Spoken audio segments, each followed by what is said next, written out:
Hi, and welcome to PHQ, Questions from the Personality Hacker Community. My name is Joel Mark Witt. And I'm Antonia Dodge. And let's get right to our question this week. Hi, Joel and Antonia. My name is Jack Langan, and I am an 18-year-old ENFP. I've recently found Personality Hacker and have enjoyed delving into this system and its implications. One thing in particular I've noticed is that while heroes tend to be fairly evenly distributed across type in popular books, movies, and TV shows, certain types seem to be underrepresented as villains, especially NF and FP types. I'm curious about your take on this trend, why it exists, and ways to overcome it. I really believe that everyone has a capacity to be heroes or villains, and even those black and white terms depend heavily on perspective. Thank you.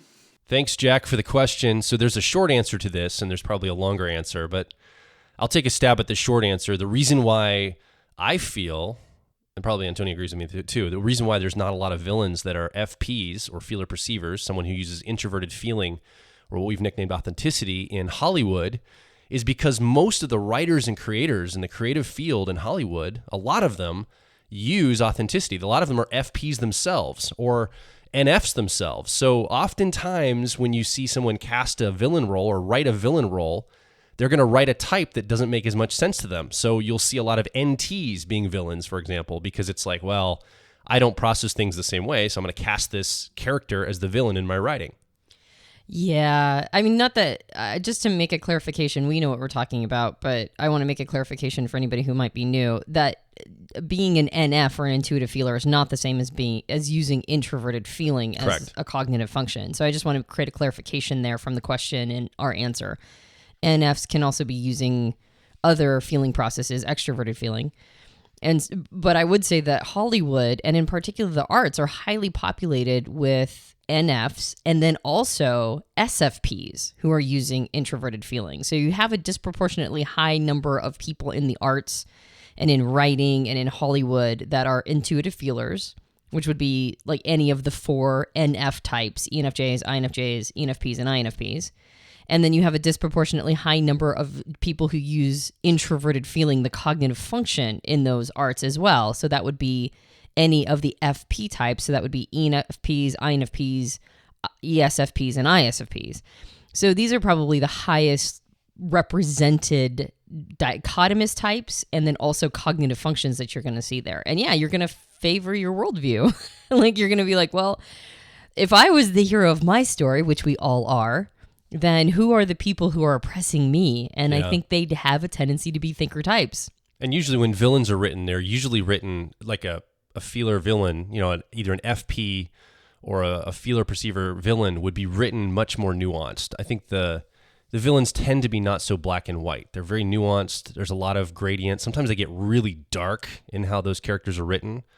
And I think it's because the people writing them probably also understand just how complex the darkness of a character could be, just how dichotomous, just how, there's parts of them that are dark, parts of them that are light, and there's all of that expressed. It seems like you have a lot more nuance in character development.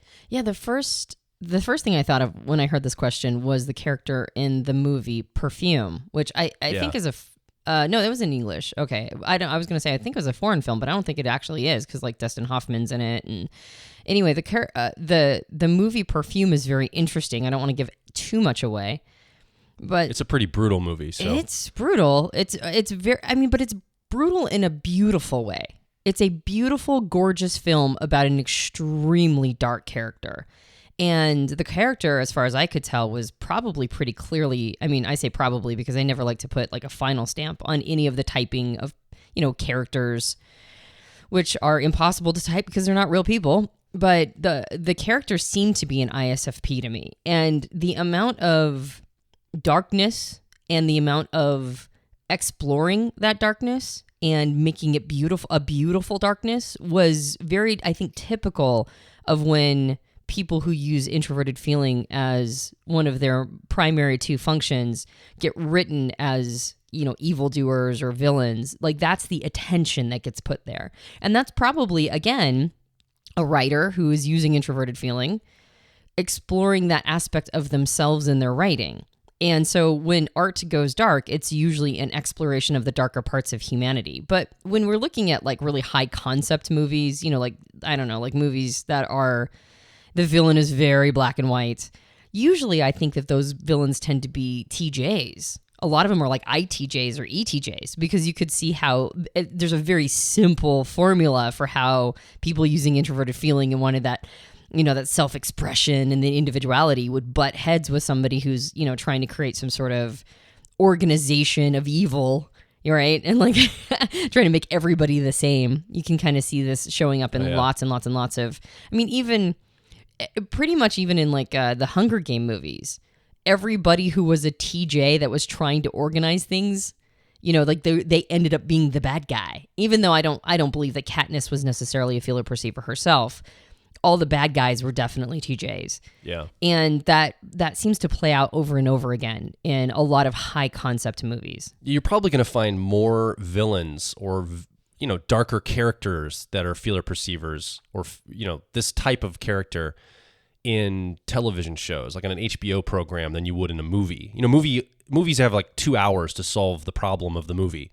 And so characters tend to not be as rich in a movie as they can be in a television program because you have multiple seasons to develop characters. You can show the nuance of someone's light and dark side.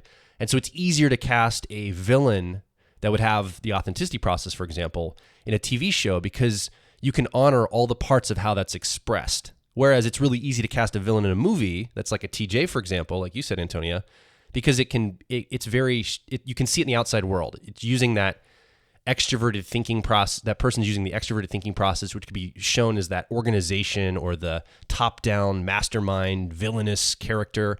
It really serves a movie well to use that as your villain because you can externalize all those markers and illustrate it in a movie format very quickly to an audience. Yeah, totally. I think the most chilling villains, though, end up being TPs, as far as I'm concerned. I think of like Marlo in The Wire. Oh, yeah. In The Wire, the show, by the way, if you haven't seen the show The Wire, and you are into TV shows and television programs, get thee to The Wire. That is hands down one of my favorite television shows of all time. It's probably the best show for illustrating systems thinking and the Graves model. Absolutely. And various types. And there was a lot of really, there were some scary dudes and people in that show, but the most chilling character was Marlo, as far as I was concerned. And that dude was totally an ITP. Comes in like season 3 or 4, right? Yeah, exactly. So I think some of the most chilling ones. And you know what, though, now that I'm thinking about it, the characters that are not commonly thought to be bad guys can sometimes be the most chilling. I think another example of it is, what's her name in Harry Potter? I think she was probably an ESFJ. The woman, the headmaster? Teacher, the headmaster. What was her name? I don't know her name. Dolores Umbridge. Is that her name? Yes, Dolores. Oh my goodness, so chilling. And that seemed to be, the chillingness makes you think maybe extroverted thinking process or TJ, but I think that the pink cat dishes, ornamental dishes in the background, and the pink and all of that seems to scream extroverted feeling to me. So I think she was probably one of the most chilling villains that's an ESFJ in any television show or movie. And so you do see these other villains come up sometimes, but who was she oppressing? She was oppressing the introverted feeling Harry Potter. Now, of course, we're probably going to get a ton of comments about how we've got all these types wrong on the different characters, and let's not make this too much about that. Cool. Hopefully, that's cool. Whatever you think. Whatever. Yeah, exactly.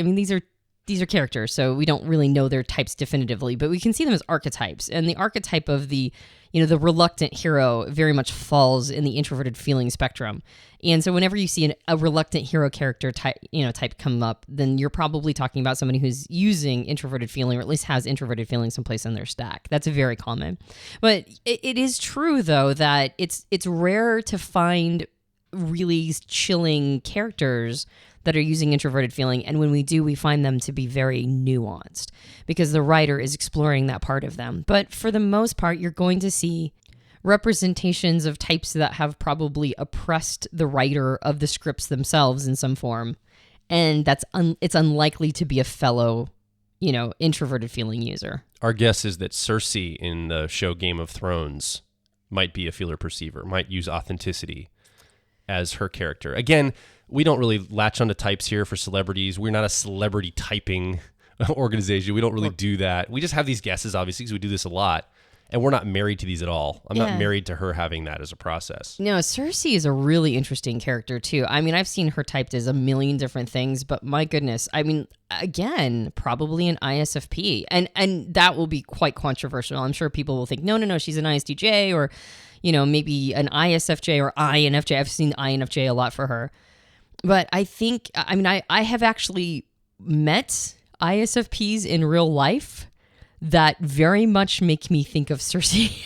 I actually have an experience with one, and I'm like, that's not the normal ISFP stereotype, is to show up like that. But I think the dedication, the dedication to her children, combined with the completely like egocentricness and the assumption that she's outwitting everybody, when really She's lot not of at it, all. no, and a lot of it is like, I mean, she had a couple times she's outpaced people, but that was only after masterminding with other people when she was like at the lowest low. And so I suspect that she might be a feeler perceiver, bad guy. I could be totally wrong. I'm totally open to it. I've also read all the books, and really I'm kind of more going based on the Cersei character of the novels than I am on the Cersei character of the TV show, which is a little different. Not much, but a little bit different. Anyway, but again, there are these characters that show up. They're given more weight. They're given more nuance. And I think, like you said, Joel, I mean, the short answer was it's a reflection of the writers. And the long answer is all the mumbo jumbo we said in between. But that's really what it is. It's a reflection of the artists themselves and how they perceive reality. And of course, they're going to favor their style unconsciously. Yeah. It's a good question though, Jack. And thank you for that question. I think it's interesting to discuss. If you have more thoughts on this, you've been listening, and you have something you'd like to contribute to the conversation, you can do that right below the show here over at personalityhacker.com. We welcome any questions, comments about this. We want to hear some feedback, get a discussion started around these topics. So we welcome that over there. You can also join our community of like minds, facebook.com/personalityhacker or twitter.com/personalityhack. And if you've got your own question for us, feel free to head over to personalityhacker.com/questions. You can record your question directly into a microphone on your computer or smartphone and upload it to us, or you can type a question in and we can read it on the air and do it that way as well. My name is Joel Mark Witt. And I'm Antonia Dodge. You've been listening to PHQ, Questions from the Personality Hacker Community. We'll talk with you on the next episode.